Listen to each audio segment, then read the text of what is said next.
This is Ground Media UG. Yange mpira nali Taki. Nafuna mu scenario. Nali inva ku national team Kenya. Twali tuva samba Kenya. Neninya kati ntuuka Istanbul nga nyina mukwano gwange. Mukwano gwange yali mu Nigeria. Naga nga tuli mu club yemu. Niye nga yagala kusigala mu Istanbul. Ate kati nga ekibugo kyange nze ekibuga kye tusambira bakita Karabuk. Kati nga nyino kulinya ennyonyi endala entwala Ankara. Then wali mvugewe emmotoka koze emmotoka club yali yampe emmotoka nga ewedi ku airport. Kati ntuuka Istanbul ono mukwano wange nampa ensawo ye. Ensawo ye ndoza nga mulimu obuti bubiri obwenjaga. Kati nemuga kanjikole ki kanjitwale kanjitwale nze ojja kunsa nagamba nja kujja ndoza enkya nga ina mikonja yakola mu Istanbul alinya akole ki agende kandi nze ngenda mu domestic terminal checking in ensawo zange mukazi nagamba ne ku flight gye tugenda ko tukiriza mu sigala mujjemo okole ki amuteekaawo nga mulimu nakabiriti nakabiriti kole kozi nga babira bamusika woteka musikani bagira bange yitawo nangamba ensawo si yange ya mukwano gwange but it is okay nga manyi confidently go okola ki obijjamu ngomanyi akali kyaka yalese musigalawe kati omukazi agenda okulaba naga ono nga sisigala ngalaba babuzinze ba white ne nagamba mukulu sokoji ne mugamba wanji nyawo nagamba ensawo kakasayo nengamba nensawo ya mukwano gwange but nzaji mutwalira nagamba nedda kye tugamba but yo gwajivunanyizibwako nengamba yi ne banzize mabbali mudakiika 2 saategera polisi gye yava eno bajjeyo abantu nga 10 eno ne bajjeyo polisi nga abantu 8 eno maaso mulimu bana abalina zine mundu ennene nga mwabaleta enjaga mu nsi yaffe muno mwabadugavu twabeeta maatamada nengamba bannange nensawo si yange omanyi kati omutima ne gukuba n'otegeera mu kati oba kati bagenda kusiba nenga mulimu Katonda ngamba gwe kakana tonywa sigala tonywa njaga tonywa kintu ne bagamba tugenda kujja kwa omusaayi we tukujja kwa omusaayi ne tukebera mu kukosa enjaga tugenda kusema emyaka 25 ewaabwe kati amuli ne gayita naye Kampala Hassan Wasswa bankutte n'enjaga nengamba nze sijja kutya kati nekuba ku club yange nengamba omanyi teammate wange ampadde ensawo ye mulimu ABCD ne bagamba kwaki ogikutte ebiki nemugamba mukwano gwange tusamba naye kati mukubire simu nanga sebo jango kime ensawo yo nifunye ebizibu ko airport nagamba kale nzija ngeno okudamu okubisemo ngesemu kweri ngajijeko kati bwe yategera naye kati bimutabukidde ndoza n'alinya n'afuluma nadde Nigeria nagamba wayi sikaki nange tebajja kunkwata kati mbeera ku airport naku 5 ninda results banzija ko omusaayi cause natuuka ku Lwakusatu nembeerawo Thursday Friday Saturday Sunday Monday results nezidda ne bagamba tukusanze tolina kintu kyonna naye olwato kiddangamu ate kikutaasizza ono just marijuana in fact bamita cannabis ne mu ddwaliro bakola ki wone ettaka bamukkiriza naye tubasanga olina cocaine tuba tugenda kusiba emyaka era ne banta ne ngenda kati ntuuka ku kilabu wonna nga jjukira erinnya lya kilabu baali wandise Hassan Wasswa asambira Kaiseri Elias bankutte n'enjaga kati jukira amawulire bo bajubisa kati club nengamba sebe linya ffe wali onoonye tugenda kusala sente nali nfuna by that time nali nfuna nusu kasamba ka euro ne bagamba buli mwezi bansala omutwalo gwa euro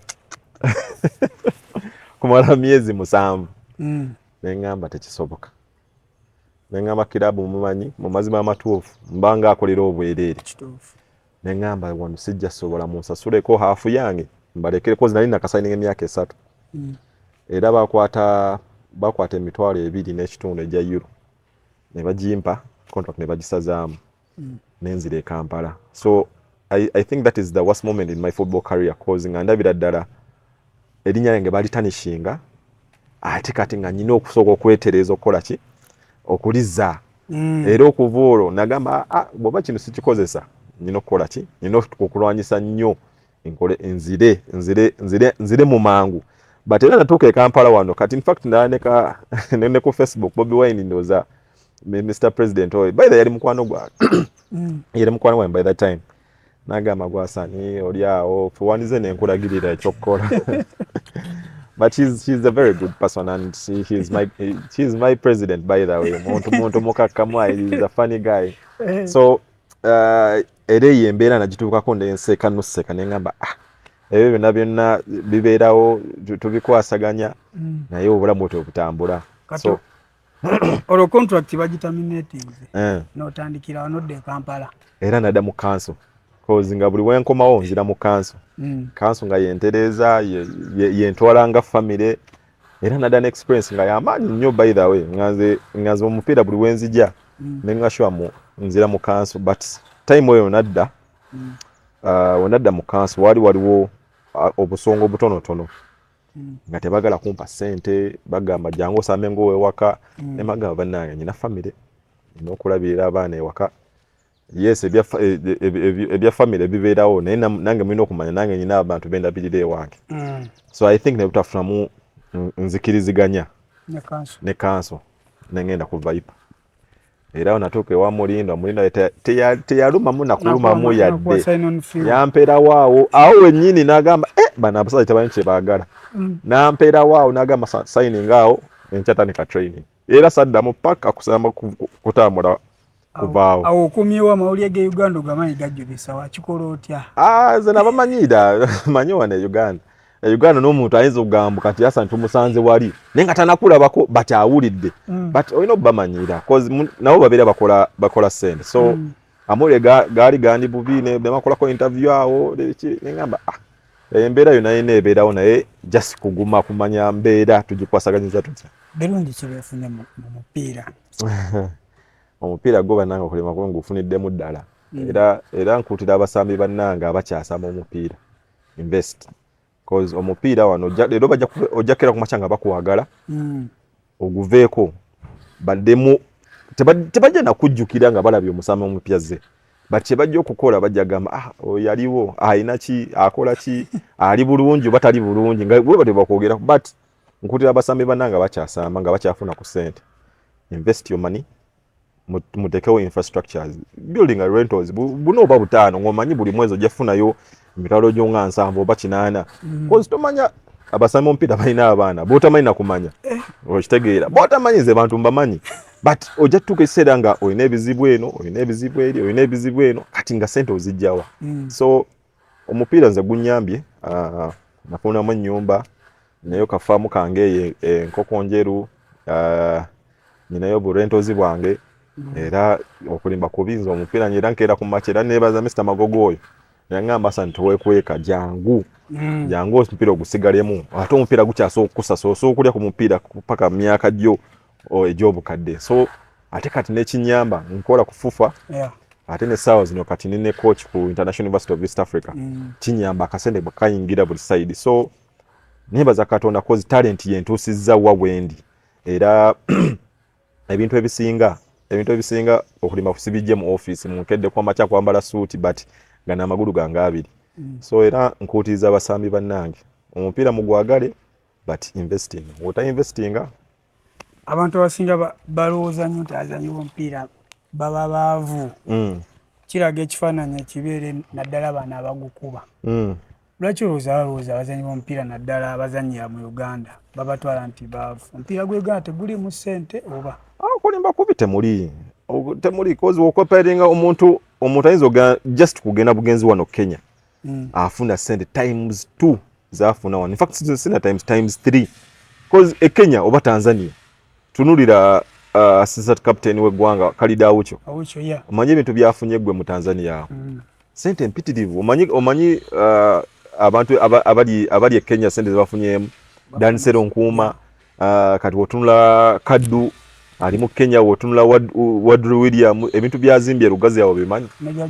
Jajja walo kimanyi sente zafunyawo Goma Hia cause omupiira gwe jajjalo gwakubye gusinze kubeera mu Goma Hia so nsuubira bino byonna omupiira gwa Uganda balina okwongeramu ne tiimu zaffe ez'e Kampala bongere sente abasambi bakola nnyo naye abantu abasinga tebagala kusasula effort z'abaana abasambi omusambi agenda nava kukulaba gamba gwe twali twakuwa sente ningo omwana omuwadde akakadde kamu n'ekitundu aba yakafuluma ng'okozimuwadde ayinayo renti ayinayo fees ayagala omwana asoma agenda okakanga n'ekikumi takiina akoladde n'ekikumi kyonna so nsuubira omusami wa Uganda obakira mu bagamba mutalina ssente tebalimbye sente ntono ze bafuna so era abasambi abasinga balwana kufuluma ggwanga oli n'agamba kati nsama mupiira njagala kufuluma so era kyo balwana nnyo agende ku national team afune caps bamule ku national team era ko zinde national ba agent bonna babuuza oli ku national team osamya ku national team so oba toli ku national team buba buzibu nnyo so nsuubira enembere okukyuka ebisayi babizimba ebisayi kati batanzo bizimba amanyi emipiira gibere ku TV abantu bakwata obutambi obwo abaana betutumule kitone kya bakifunemu lwaki abana Uganda balina mentality eno bagamba ati buli gweta ku national team asooka sasula amanyi buli muntu alina ebigambo bye guno omupiira gwa national team sebo olina ogukuba gunoge teri muntu asasula era oyinza osasula omuntu nga nakapiira kokuba katono okitegeera so aboogera mu mpira abantu abasasula sene ku national team balimba omuntu akera kumacha nako omupiira gwe ne gunoga ne gugenda kati nze natukakesera nga bagamba Hassan Wasswa Micho amulemeza ku national team taina club taina hachi but nze nga zikatika nkubuleke nze chama change zinanga kena nga kumacha nali by that time nali mbera po what netega national team bajiita coach Micho nankubire simu nagamba Hassan oli senior player oli fit oba toli fit nenga coach ni fit nganze 12 tanika kulinya busoze zigeno kwera sawa 2 nga nkomyewe waka nengende rugogo n'enkube zo n'enyongeramu nzenga mu wiki 2 ngenda okutuuka nga n'abasambe bali ku pro masingo kubera fit so nze natuka ekisera nengamba buno obulamu bwa kwekwasa omusami ompira yekwasa musende tesa kusamisa mupira ku national team genda okuba ompira ate n'abantu nabo balaba nze abantu banda banga ku national team okunga sigama mubone batinganze empayo 10 ku kinnaakyo zenga nyongeramu oli omuntu ayinza kwanga aba ku pro nenga zemenga shwa mu katonda ali ku pro kale tuli mu namba yemu kale but kankole nnyo mbere fit okukakasa mbu buyayizo kwa ali ku pro but nzenga fitness yange emusinga ate nga n'omupiira ngukuba so nze kyanyambanga okubeera nga ndi ku team beera fit obeere ngoli focused nga tuvuddeko Uganda timu kijo wagire bweru eggwanga ne musajja wa Red Devils naye baba timu eyekabya amazika eyo timu baba naye tujiwagira oluso ojiwagira olingi so Bobi ochagula bagesa amatimu ya mani ate nga wasigula ba obali pa produce wano ndisagulabira kubunkenke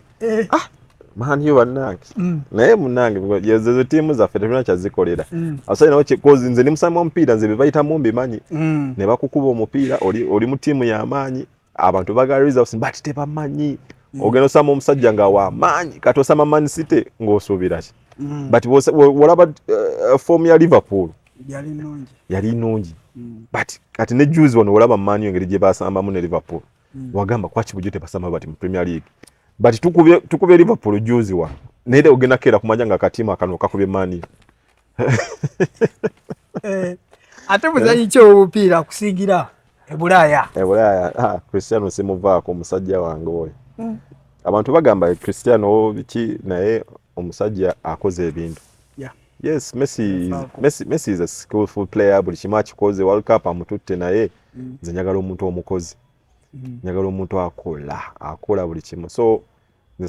sigenda kuwala kubya Messi cause si muntu wange but njogera ku muntu wange so Cristiano is the best player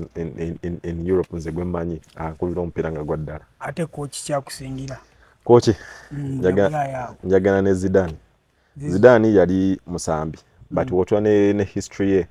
eyo coaching omupiira awangudde ebikopo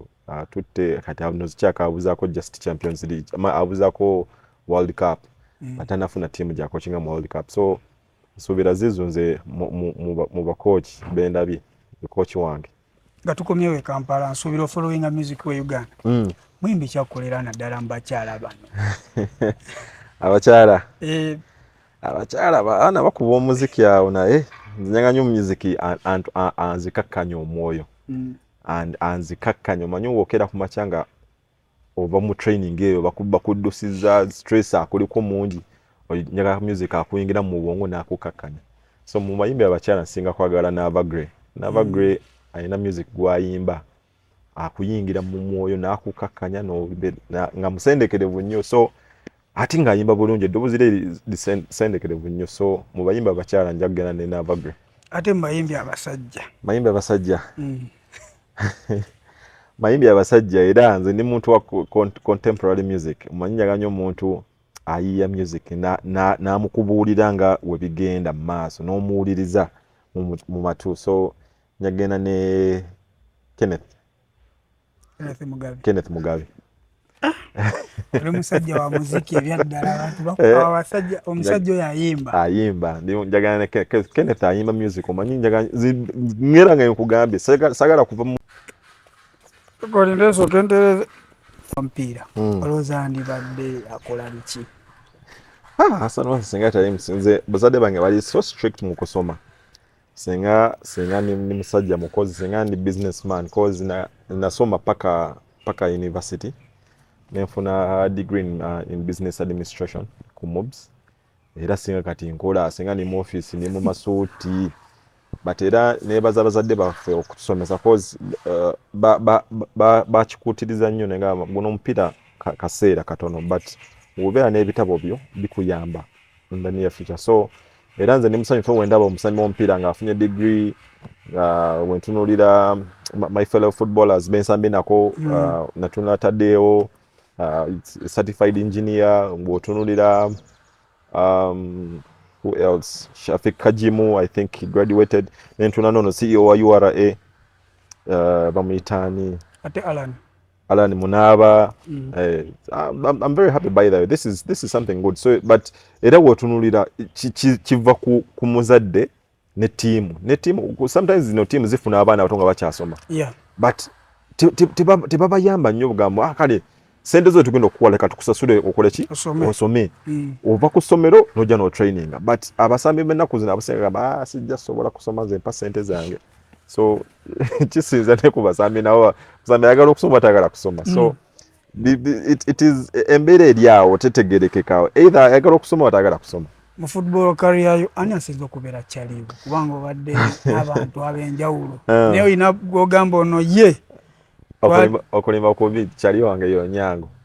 from day one. Onyango yo omuntu gwe najjira ku national team ne twetegeera. He's a funny guy off the field but he's a very mean person mu kisaawe.